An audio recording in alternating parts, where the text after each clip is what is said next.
harassing people in the goddamn street.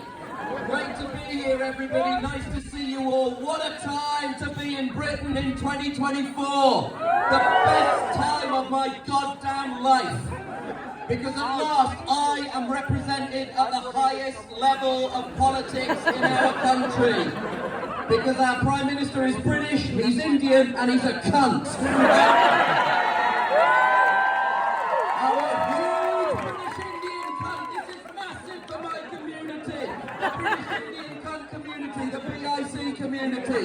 This is huge for us. When I was growing up as a young POC, person of cunt, I assumed that if someone like me was elected Prime Minister, they'd be some Barack Obama community organizer motherfucker. No! They got an investment banker. They may as well have got a child murderer. That was an odd time to lock eyes with an actual child. Oh no! They got Rishi Sunak in. And if you're wondering, Nish, are you a cunt? Oh, I'm a cunt. When I was at school, I was president of my school's debating society, which I founded. Oh, what a cunt! And now I know how you felt, white cunts. I know how you felt. Because it's just been white cunt after white cunt after white cunt. And it's nice to see yourself represented in your leadership. Because when I look at Rishi Sunak, I see myself. When I look at Rishi Sunak and see an underqualified, overpromoted, British Indian talentless cunt struggling to connect with the majority of the public in this country, I think, yes, representation matters.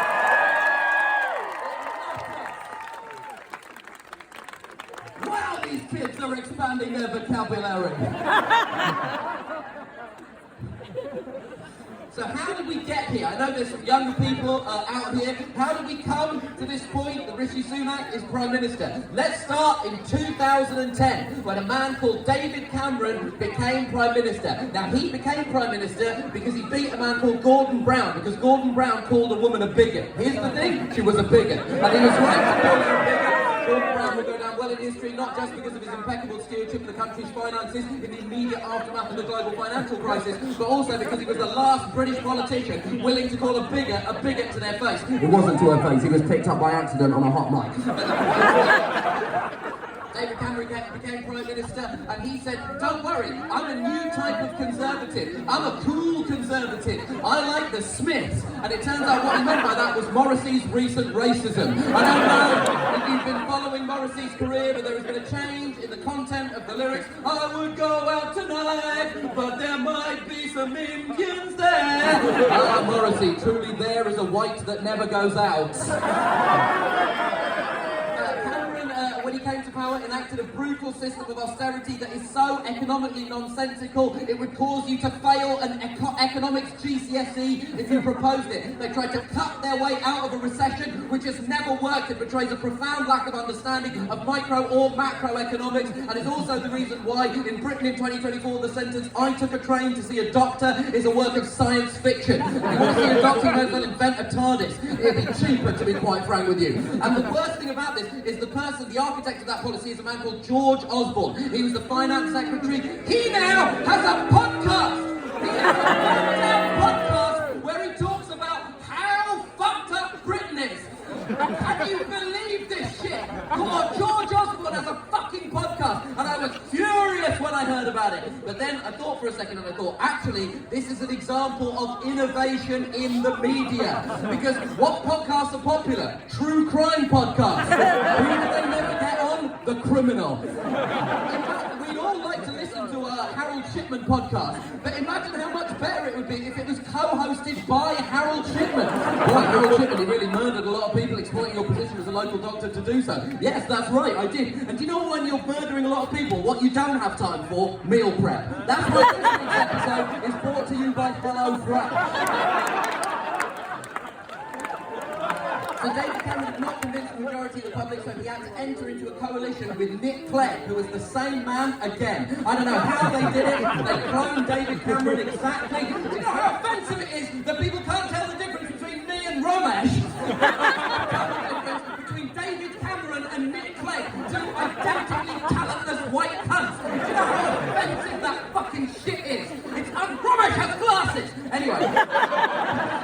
In order to guarantee the support of the right wing, we become become suspicious of him in the 2015 general election, David Cameron had to promise them a referendum on the membership of the European Union. That referendum, which he lost, makes Nigel Farage the most influential British political figure of my lifetime. Nigel Farage, because of the Brexit vote and the fact that it won't be revoked for at least a generation, is the single most influential political figure of my lifetime. Now, for legal reasons, and because I can see there's people filming, on a legally unrelated note, when will there be a good-looking white supremacist? Not related to Nigel Farage, completely unrelated. When will there be one white supremacist that is an example of the genetic superiority of white people? I'll be honest with you, if Brad Pitt came out and said white people are superior, I'd say, let's hear him out. The guy cheekbones for days. But it's always these fucking scurvy-faced, rusted motherfuckers look like the back end of a ship with bits of them falling in the goddamn sea. Standing there going, white people are superior. Denzel Washington and Halle Berry without an ounce of self-awareness between them. So we had the referendum, and then David Cameron had to go, right? Because he hadn't supported the referendum, so they needed someone who'd supported it. So then they reached for Theresa May, or to give her her 90s girl group name, Deportation Spice. When she was in charge of our immigration policy, she chartered a fleet of vans with signs on them advising immigrants to go home and a telephone number that immigrants could call to deport themselves, like a racist remake of the film Cars. And here's the thing about Theresa May. I don't normally like talking about politicians' appearance. I think it's reductive and unpleasant. But in 2015, the Labour leader Ed Miliband ate a bacon sandwich and did this. And everyone was like, he can't be Prime Minister, he looks too weird. Theresa May is the weirdest looking motherfucker I've ever seen in my life. She looks like Vincent D'Onofrio at the beginning of Men in Black when the skin suit doesn't fit with her body. But then Theresa May had to go because even though she was deportation spice, she wasn't racist enough. And then they replaced her with Boris Johnson, who, to be fair to him, his only crime was crime. Crime was all of the crimes that he did. And best bet to Boris Johnson, if he was right, that man can get, his semen is a bioweapon. If he was and just dispersed his cum into the air, 10 of you would be pregnant. That's how potent. At one point during the pandemic, his Wikipedia page said he had at least 6 children, like he was a French king from the Middle Ages. And the worst thing about it was that they had an investigation into whether he had violated his own lockdown regulations by having parties. And we all knew that he'd done it, because there were photos of him doing this. That's not a work event, unless your job is town crier or being the Statue of Liberty. And the worst thing is that they had a full report, and the full report was like the film Cat, because we saw a bit of it and we thought, that's going to be bad. Then we saw the full thing and we went, that was worse. That was even worse. I don't know how they managed it. So then they got rid of Boris Johnson because ultimately it was too much crime, right? Then they had a leadership contest. Now I hope what is clear to you from the roof is that I am not a fan of Rishi Sunak. I do, however, feel he should have beaten Liz Truss because he can, as the French say, count numbers. And I don't know what the fuck is wrong with Liz Truss. Was that woman breastfed by a car exhaust? What the fuck is wrong with her? She's the stupidest goddamn thing I've ever seen in my entire life. And the worst thing about Liz Truss is, no matter who the Labour leader has been in my entire lifetime, whether it was Tony Blair, Gordon Brown, Ed Miliband, Jeremy Corbyn or Keir Starmer, the Conservative Party and press has said the same thing. The Labour Party cannot be trusted with the traditions and institutions of this country. You will hear this a lot in the next 6 weeks. The Labour Party cannot be trusted with the traditions and institutions of this country. And when you hear that in the next 6 weeks, I want you to always remember that Liz Truss was Prime Minister for 20 minutes and she killed the pound and the Queen. We forget the ultimate crime in human history, murdering a country's currency and its reigning monarch. Now, again, for legal reasons, and because I can see people are filming, just for legal reasons, I'm not saying that Liz Truss killed the Queen. I can't prove that. All I'm saying is, you can't prove she didn't kill the Queen. Here is my contention. Liz Truss met the Queen. The Queen heard Liz Truss speak and lost the will to live. Liz Truss speaking was like, you know what, peace out, good luck with the book, Harry. And so now Rishi Sunak is Prime Minister, and I'm constantly told by people that I should be pleased as a British Asian person that Rishi Sunak is Prime Minister. Aren't you pleased? Aren't you excited that you might get to vote for a British Asian Prime Minister? Now, I'm not, for a couple of reasons. Firstly, no one's voted for the cunt yet, and there's a very, very solid chance no one's going to vote for him in 6 weeks either. If for no other reason other than he doesn't have the ability to check the weather before he leaves the house. And also, when 200,000 people in this country, the members of the Conservative Party, were given the chance to vote for him, they chose to vote for a woman whose political career is a performance art prank to determine what would happen if you built a political philosophy out of Margaret Thatcher's Wikipedia page and a metric ton of crystal meth. It's absurd that they voted for meth head Thatcher, right? So the fact that no one is... And then they were going to vote for Boris Johnson before the Conservative MPs had to go, no, the leadership contest's over, no, it's all over, right? Leading the Conservative membership away from Boris Johnson like a drunk from his car keys before he damages himself and everyone in the surrounding area. And so it's hard for me to feel pleased. But also, it's hard for me to feel pleased because, look, I love my community. I want us to succeed, but not at the expense of other marginalised people, okay? I have no problem, be whatever political stripe you want to be. Your ethnicity should not determine what political party you vote for. But can we also just admit, these cunts are cunts, man. And can we also just admit the last good Conservative of colour was Uncle Phil from the Fresh Prince. That was I don't like the idea that we rise to positions of power by trampling other marginalised people underfoot. Not just other marginalised people. Do you know who the second largest ethnic group on the votes Rishi Sunak is trying to stop are? Indians. We are drowning our own people. And it's been hard to watch this cavalcade of conservative Indian cunts. Priti Patel is so unpleasant that by her own admission, her proposed immigration reforms would have prevented her parents from coming to this country. Now listen, I've got Indian parents, full disclosure, they can be quite irritating. I mean, we should go back in time and deport these fucking people. And everyone in the country thought, wow, Priti Patel is awful, apart from one hero, Suella Braverman, who saw Priti Patel and thought, challenge extended. Suella Braverman is so unpleasant, she radicalised Gary Lineker. We forget about how weird that is now that he's an established political leader. But at the time, he was merely an ex-footballer and crisp salesman. Suella Braverman proposed some immigration reforms, and Gary Lineker said this is like something out of Germany in the 1930s. Side note, never a compliment. That is never a compliment unless you're making very specific remarks about an area's cabaret scene. And then, the Conservative Party and press said, we have to stand Gary Lineker down from hosting the football highlights programme Match of the Day. He can't be trusted to be impartial. What if he just declares all the red teams won?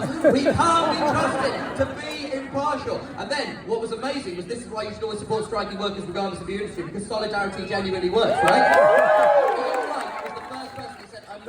I'm not going to be on the show if Gary Lineker's not going to be on the show. Then all of the ex-players who were pundits said we won't be on the show. All of the current commentators said we won't commentate on the show. All of the current players said we will not give interviews to Match of the Day. It did lead to quite a strange Match of the Day, about an I Am Legend crowdless special with ambient noise like a mid-period Brian Eno album. And the only sound that was worse than that was the sound the next day of Conservative MPs for political reasons having to pretend that they'd enjoyed Match of the Day. And I say pretend with absolute confidence, because it turns out hearing Conservative MPs talk about football is like listening to a cat describe chess. They didn't even have the basic vocabulary. I was hearing things like this: oh, best episode of Match of the Day ever.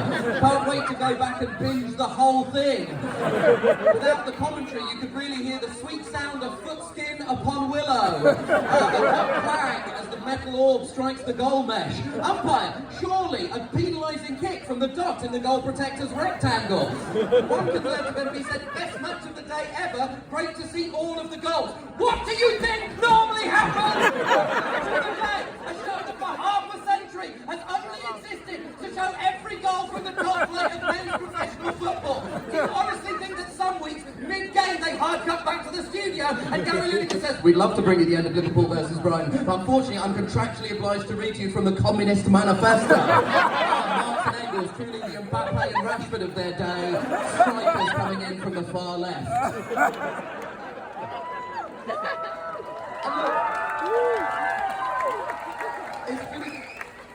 It's been a rough decade for the country. I'll say something though, good for my bank balance.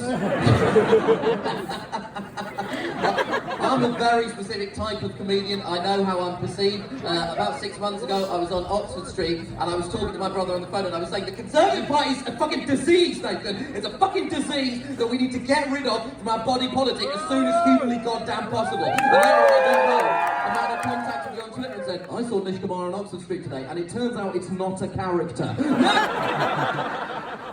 It's not a character, there's no artifice to this. If you want to know what my life's like, it's this, and sometimes there's a microphone and audience. And I'm like this all the time. Loud! If I'm in a bad mood, loud! If I'm in a good mood, loud! I have an Apple Watch that I can't wear, because when I wear it and laugh, it warns me I'm in an area of loud noise, to which prolonged exposure could damage your hearing. My own joy is breaking my mind! And do you know who I've no time for? People who see me on television and then contact me on the internet saying it was a bit loud. Oh, was it loud for you on the television? A device you can simply turn off! How loud it's been for me, trapped in a skull for 4 decades with the cunt!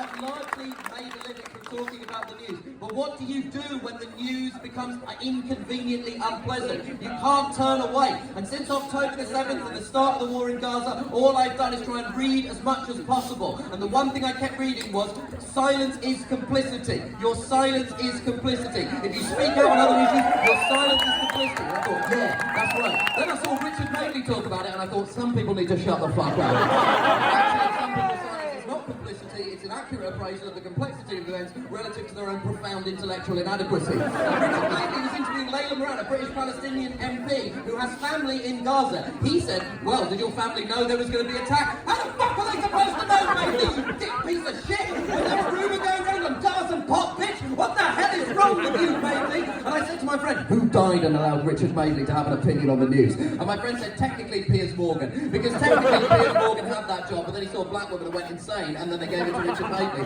And my friend said, surely it's better that it's Richard Madeley than it's Piers Morgan. I said, that's like saying, surely it's better to have salmonella than E. coli. Richard Madeley and Piers Morgan is a Sophie's Choice where you want both the kids to die. I'm going to be honest with you, I am finding it really hard to watch the news because it is giving me the same familiar dread that I get when I see, look, the stuff that was popular when I was a kid is coming back, and not all of it is good. And when I look at the news and I see these horrific events, it feels like it's happening again. There is a terrorist attack, it happens, it's awful, but then what you must not do is murder innocent civilians that had absolutely nothing to do with the terrorist attack in the first place.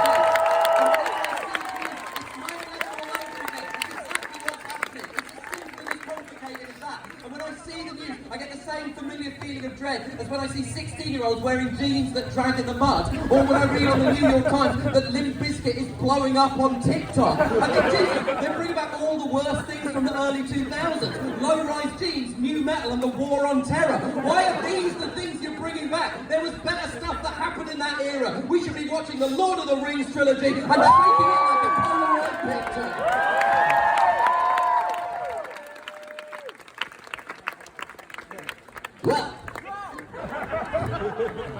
Well, my aim is to get a noise complaint from the council. Is that clear? I feel like the Beatles. Except get back to where you once belonged now sounds like somebody Suella Braverman would whisper to herself before masturbating.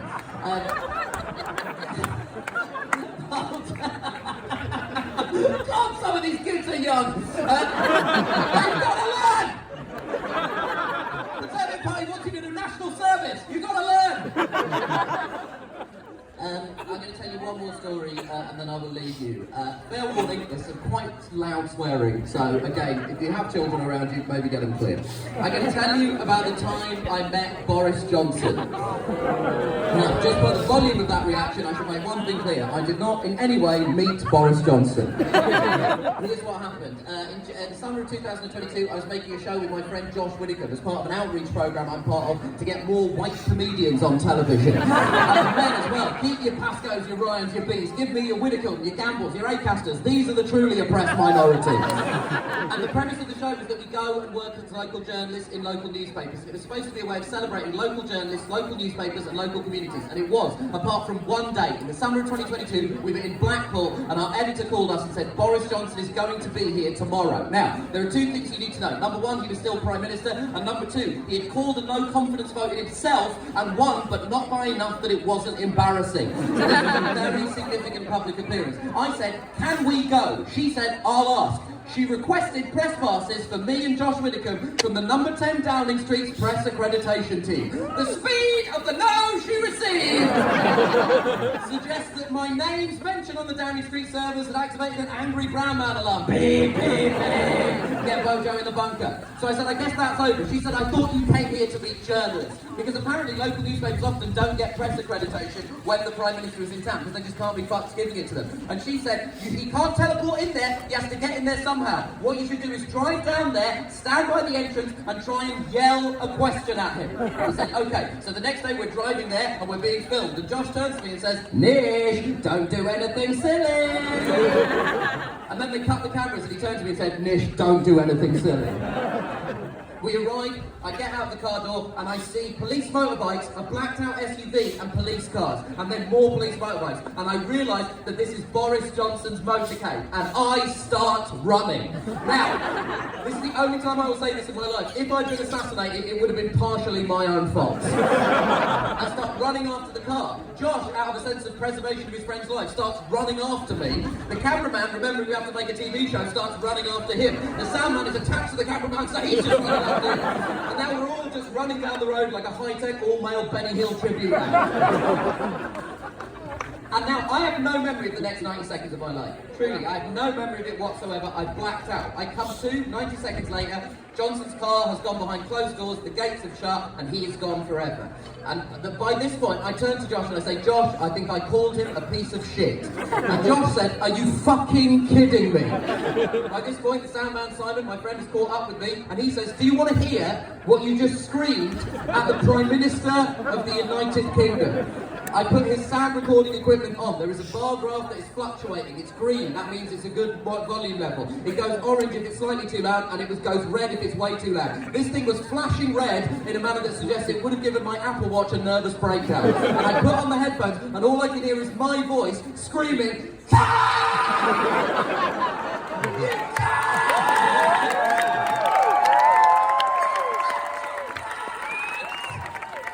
and from behind me, I can just hear Josh shout, watching his neighbours disappear like so many tears in the rain. At one point, Josh says, Nish, ask a question! And I say, how dare you!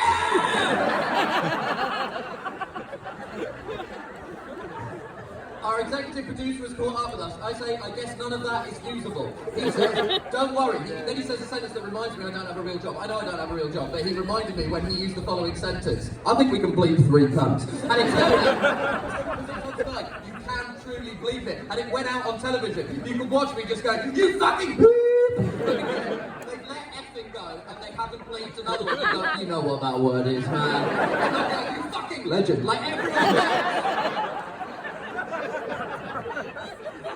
And when it went out on TV, my girlfriend said, there's no comedy in this. You've forgotten that you're being filmed, right? You've forgotten that you're being filmed, and you're just angry. She says, why do you think that anger is? Now listen, I will say this, and I understand we're going into a complicated 6 weeks. And what I will say is, I've been angry for 15 years, and it has arguably not helped anything, okay? And maybe we need to find a way to talk to each other and convince each other without screaming. I really believe that. But at the same time, there are things that have been done in the last 14 years that we should remain angry about, okay? We can't keep on doing it. We can't be in the 7th country in the world. What happened with austerity should anger us. The lies told about Brexit should anger us. You see dead children on the television, that should anger you, okay? Regardless of where they are in the world and what their skin colour is, that should anger you. And that is why I strongly feel that what Boris Johnson did, there must be some anger and accountability for it, right? Because teenagers put their lives on hold because they understood that even though this disease wouldn't affect them, they need to protect older people in society. And it's galling that the person who made those rules couldn't understand that, right? And that is why, if you find yourself in a room with Boris Johnson for the rest of your life, you have a solemn moral obligation to get this close to his face and just scream, you fucking cunt!